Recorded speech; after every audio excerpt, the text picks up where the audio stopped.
changes you for like.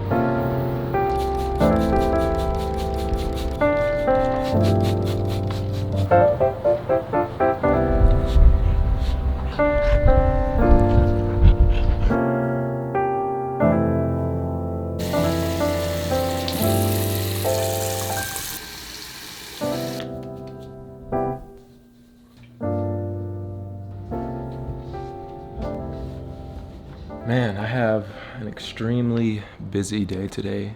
First and foremost, wanted to show love, man. Thank you guys for those of you that are new that subscribe to the channel through the patellar tendon tear, all that good stuff. Gonna give you guys kind of an update. This is week 8. Basically, I ended up not going to the old physical therapy and went to a new one.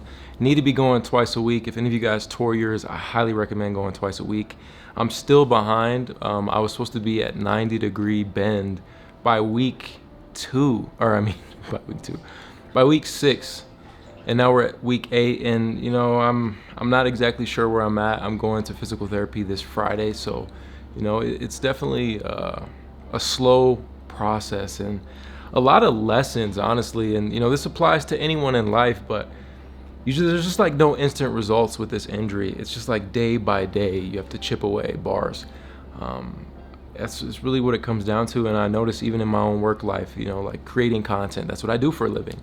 And it's just like day by day, I need to just create, you know, and just slowly but surely put videos together rather than wanting that instant gratification of doing it all in one day.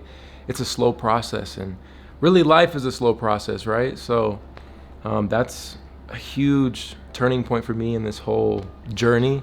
And yeah, things have been getting better. I'll show you guys some exercises, or not even exercises, but just some stuff that I've really had to focus on in terms of, you know, working on that bend. Move this over. So the first thing is, you know, typically would take the strap off. You can leave it on too, but don't want this strap to limit me. And I'd work on using my leg to do like a passive leg extension. So here, slight bend. My knee is really tight right now. Need to get a heating pad. That's another important thing. Heat your knee up, and then, you know, just let it bend until I feel a stretch. Lift up, let it bend until I feel a stretch. That's gonna be like key for me to get this range of motion back before my wedding. I have less than 6 weeks, maybe 8, 9, 10, 11, 12. Yeah, maybe 4 weeks to really just work on this as much as possible, because I need to walk down the aisle normal, and you know, I need to get jiggy with it, do the Cupid shuffle, all that good stuff.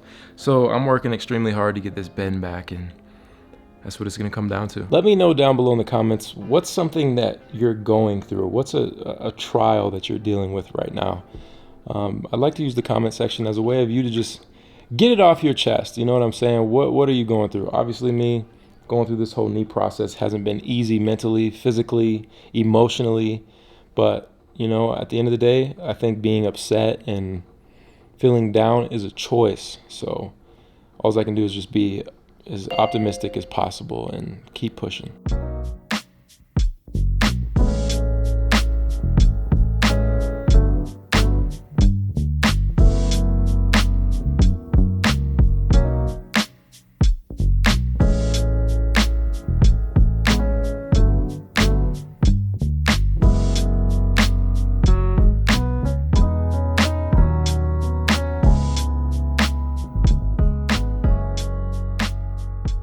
Real quick, I wanted to show you guys the atrophy that happens in your leg. So injury, regular thigh, it's just, there's like nothing, no muscle there.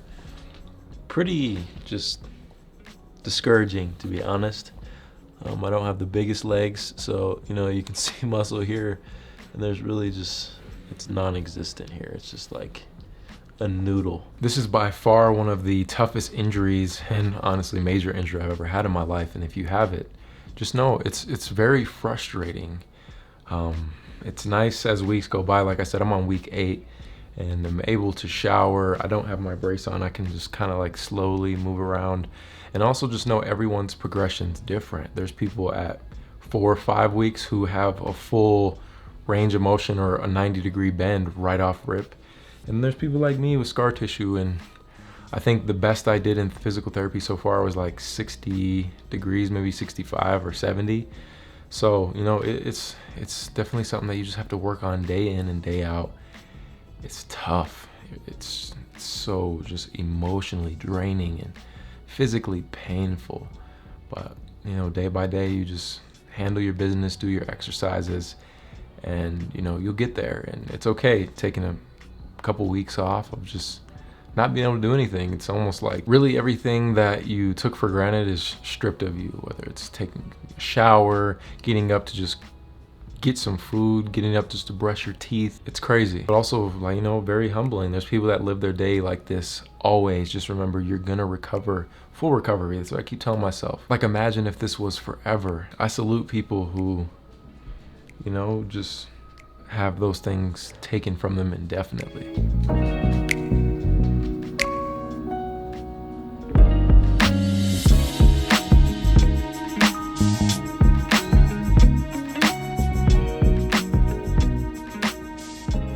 Here's another really important exercise to do.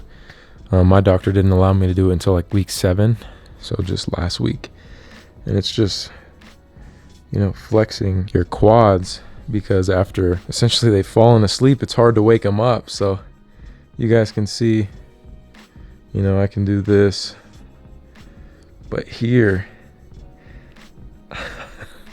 it's nothing. So work in progress. Like, you can probably not even see, but I'm squeezing. You can barely see it, you know.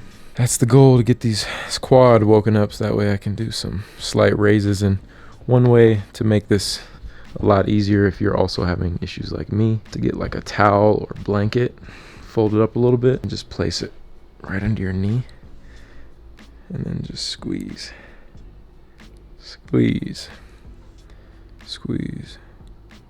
So you guys can kind of see right here, and my knee. Like, watch, I'll try to do a leg raise. Whew. It's just mind-boggling, bottling, whatever you want to call it, that something so simple, like, you just can't. It's a no-brainer. Just whoop, whoop, whoop, easy. But this bad boy, you can see the quad flex. Just very barely, but gotta keep working. The brace on just to see if, you know, maybe if I felt more secure to raise my leg. Let's try it.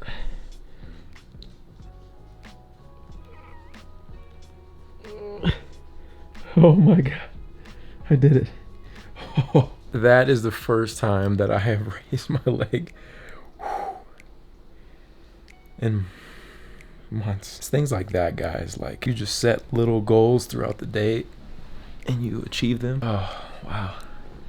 That alone made my day. So check this thing out. Massive oven. So I have a full in-depth review coming of this thing. It's essentially a campaign, but this is called the Brava oven. Essentially, think about, like, you remember the days when we were younger, the Easy Bake oven.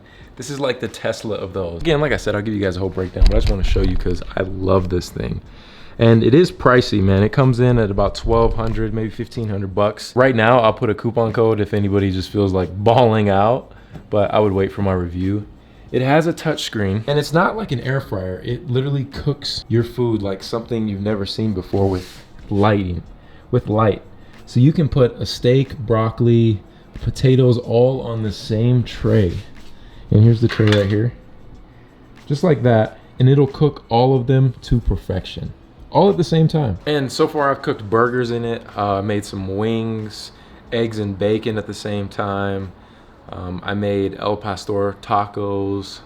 What else? I've made so many things. Pizza. Dude, it's ridiculous. And it makes everything way quicker than your traditional oven. Doesn't make this huge mess. Like when I made the burgers, usually if I cook on the grill, it's easy, but you know, you got to do all that to set it up, which I love grilling. Don't get me wrong. I love cooking. But let's say I made them on the stove. It would just splatter everywhere. I know this sounds like this isn't a sponsored video or anything. I just want to show you guys because I'm like genuinely so excited about it. Like, it has thousands of recipes. You click cook and you can see like new items, all the different food. Like we can type in like dinner, These, bro, 3,000 different dinner ideas. Garlic chicken, air fry. It also has an air fryer in it as well. Artichokes, turkey meatballs. There's, bro, anything you could think of. Pasta. Let's just type in some pasta. Let's see what comes up. Pasta with cherry tomatoes. Let's type in beef. Oh, I didn't even put pasta beef. Corned beef. Like, dude, there's just so many options. And then when you start cooking it, I'll show you guys like B-roll, like I made wings earlier today. You just type in, you know, what you're looking for, and you can set the settings for whatever, but I made these Bravo buffalo chicken wings. It even gives you like the recipe, exactly like how to cook it all the different steps, how to make the sauce, all that good stuff. Put your wings in there, and it does its magic. And it also gives you a video of your food cooking. That way you can watch it, make sure it's not burning, which it wouldn't happen, but it is just, I think soon enough we're gonna be able to just like have something like that, and you just pick what you want, and boom, it just pops up like poof, food here. Earlier my plants were just thriving, but it's so hot out. Bad boy is about ready to croak. So show you guys my little garden. I'm very serious about my plants. I was really looking forward to getting a house this year, just to have a backyard and be able to, you know, have more freedom for the dogs to run around and have fun. But with my knee, just wasn't possible in the time frame. So here's my little patio garden. We have some jalapenos, some serrano peppers, some shishito peppers. We have some basil right here, just some flower, and a little bit warm, so just watered them boys. More flowers. And then we have like a cross blend. You guys can see pepper sriracha hybrid. So really excited to try those out. And then it's been really windy, so I've had the lettuce grow over here. I don't think it's been getting enough light on the back side. It ended up just completely croaking, but the side that's been facing the sun has just been really thriving. We have different kinds of like summer lettuce. We have thyme, strawberries, green onion, a lot of stuff that's growing really nicely. If you haven't gotten into gardening yet, trust me, do it. It's just a lot of fun. It's cool to just see something grow that you took care of. And it's a lot easier than people think it is. I mean, if you're gone all the time, I wouldn't have a garden. Last summer, I didn't have one just because I was traveling so much. I didn't have the time to take care of them. But if you got some free time, go pick up some plants. You can go to Home Depot. There's so many different stores where you can go just pick up, whether it's plants or garden. It makes a lot of difference in your home. The newest plant addition to the family has been this fiddly fig. I've been wanting one of these so bad. Instead of getting like the big one, I wanted to get one just to watch it grow. It's definitely a lot smaller right now. You guys can see just these beautiful green leaves. And we bought this pot at Target, just replanted it. Funny, man, I like to say like as you get older, you get into this stuff, but it's just like either you like it or you don't. There's always a time and place. Like I never thought in my life I'd love appliances and cooking supplies and plants and all that stuff so much, but it just brings me so much joy. Now, usually I bring you guys a ton of different cooking on the vlogs and all that stuff, but I just wanted to, you know, take some time to say what's up. Leo did too. Oh boy, you wanted to say what's up, okay? I hope you guys have a good week. My goal with this channel is, you know, to make content that I really care about and that I take time to create. I'm holding myself at some very high standards in terms of what is to come on this channel, because I really created this channel more so not to just be vlogs, but to be just that freedom outlet. That's why I just called it Mike, because it's a blend of all the different things that I love and things that I want to create. So if you could just do me a huge favor and drop a comment down below of what kind of content you would like to see personally. This can be Q&A, we can do a podcast, I can do a sit down where I just give you guys advice. It doesn't matter. Just drop a comment down below and, you know, I'll go through them and it just give me some good ideas to, you know, get the ball rolling. It is hard coming up with ideas all the time, but I feel like once you get in the groove of things, you're just like unstoppable. And I'm waiting to get back to that point. And it just starts with one video at a time instead of like uploading and then just disappearing for weeks on end. We'll see how it goes, man. I hope any of you guys that have patellar tendon tears or any type of injuries, hope you guys have a speedy recovery. I'm working. Hope you guys are working too. But I'll catch you guys in the next one.